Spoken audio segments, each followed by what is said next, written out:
তাহলে একটা different question যে what lies beyond the solar system, আমরা আরো ভাবতে হবে, রাইট? কারণ কোনো তো লিমিটেশন নেই যে তোমার ভাবার, sky is the limit or you are the limit, better to say. তুমি যতটা ভাববে ততটাই তুমি এগোতে পারবে। তাহলে এই যে কোশ্চেনগুলো, what lies beyond the solar system, আমরা সোলার সিস্টেমে আছি জানি, আমাদের কোন কোন ফ্যামিলি মেম্বার্স আছে, আমাদের প্যারেন্টস আছে, সব জানি আমরা। তারপরে কি, হোয়াট নেক্সট? তাহলে এইগুলো নিয়ে সবসময় রিসার্চ চলছে। স্যাটেলাইট আমাদের হেল্প করে এগুলো জানার জন্য। তারপরে ধরো what is the closest galaxy to the Milky Way, অথবা what asteroid is going to hit the earth several years from now. বলা হয় না 50 বছর পরে এইটা হবে, ওইটা হবে, এই প্ল্যানেট খুব কাছে চলে আসবে বা এই স্টারটা খুব কাছে চলে আসবে। কি করে প্রেডিক্ট করতে পারি না? আমাদের স্যাটেলাইটগুলো হেল্প করছে, এবং সেইটা পুরোটাই আমাদের যে সায়েন্টিস্টরা রয়েছে যারা স্পেস সায়েন্স নিয়ে পড়াশোনা করেন, রিসার্চ করেন, এবং অ্যাস্ট্রোনমার্স, তারা সবসময় থ্রু স্যাটেলাইট এই রিসার্চগুলো করছে। Sorry. So, satellite provides information about the Earth's cloud, ocean, land, air.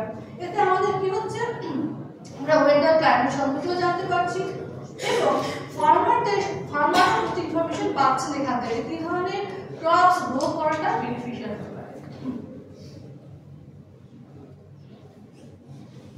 So, the question again comes, why should you learn science? আমি বলছি বলে পড়বে বা কেউ বলছেন বলে পড়বে তা তো না, পড়বে ফর ইউর বেটারমেন্ট। তোমরা যত পড়বে ততই জানবে, তত এক্সপ্লেন করাটা ইজি হবে। So it develops problem solving skills. আমরা ধরো কিছু একটা বেসিক জিনিস বইতে পড়লাম, জানলাম, জেনে চুপচাপ বসে রইলাম, অ্যাপ্লাই করলাম না, তাহলে কি কোনো বেটারমেন্ট হবে? কোনো কান্ট্রি বলো বা ওভারঅল আর্থে কোনো বেটারমেন্ট হতে পারে না। তাহলে আমাদের যা যা পড়ছি আমরা সেটাকে অ্যাপ্লাই করতে হবে, ভাবতে হবে। তাহলে এই যে মেডিসিন বলো, ট্রান্সপোর্টেশন বলো, কমিউনিকেশনস বলো, সব দিকে যে আমাদের এত উন্নতি হচ্ছে, সেটা কেন হচ্ছে না? বিভিন্ন সায়েন্টিস্টরা যারা কি করছেন, আমাদের যে নলেজটা আছে সেটাকে অ্যাপ্লাই করছেন through science and technology. Awareness about the technology, যেটা বললাম যে আমরা যেটা শিখছি বেসিক সায়েন্স থেকে, সেটা টেকনোলজিতে অ্যাপ্লাই করছি, এবং সেটাকে আরো যত করবো আমরা আরো তত এগোতে পারবো। It also teaches you how to conserve natural resources. Do you know the 3 R's in our environmental science? Do you know 3 R's? Right. Reduce, reuse, recycle. যেটা এখন ভীষণভাবে সবাইকে জানানো হচ্ছে। এই অ্যাওয়ারনেসটা দরকার কেন? এই প্লাস্টিকের ইউজ ভীষণভাবে বেড়ে গেছে, এটা কমানো দরকার। তারপরে পেপার ওয়েস্ট কমানো দরকার। তাহলে এইগুলো কেন কমানো দরকার? কোথায় পলিউশনটা হচ্ছে? এই পেছনে যে সায়েন্স, এটার একটা আবার হিউজ এক্সপ্লেনেশন আছে।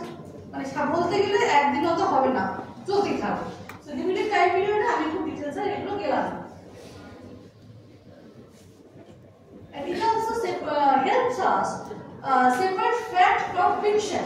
কারণ কি, আমরা ধরো একটা স্টেটমেন্ট শুনলাম, সেটা সত্যি মানে কেউ একজন জাস্ট বলে বেরিয়ে গেল, সেটা এখন জাস্টিফিকেশন আছে কিনা সেটা আমরা একটা সায়েন্সের নলেজ থেকেই বুঝতে পারবো, রাইট?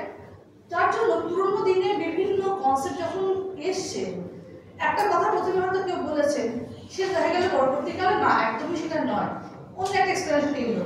যত রিসার্চ এগোচ্ছে তত নতুন নতুন এক্সপ্লেনেশন আসছে, নতুন নতুন জিনিস আমরা শিখতে পারছি, পড়তে পারছি, এভাবে সায়েন্সটা এগোচ্ছে এবং আমরাও সবাই এগোচ্ছি। So yes, it helps us to make our proper decision, what is right and what is wrong. And আমি কি করব, যত আমরা এই সায়েন্টিফিক চিন্তা ভাবনাগুলো করব, সুপারস্টিশন থেকেও আমরা বেরোতে পারবো। আগেকার দিনে অনেক কিছু ভাবা হতো, করতে বলা হতো, এখন সেগুলো কমছে আস্তে আস্তে। প্রথমে একটা কোশ্চেন আছে, কেন করবো? কারণ কি, এটা প্রপার জাস্টিফিকেশন আছে কিনা, থাকলেই মানবো, না থাকলে নয়। So yes, that's the all today. I think তোমরা মোটামুটি কিছু ফ্যাক্ট বুঝতে পেরেছো কি বলছি।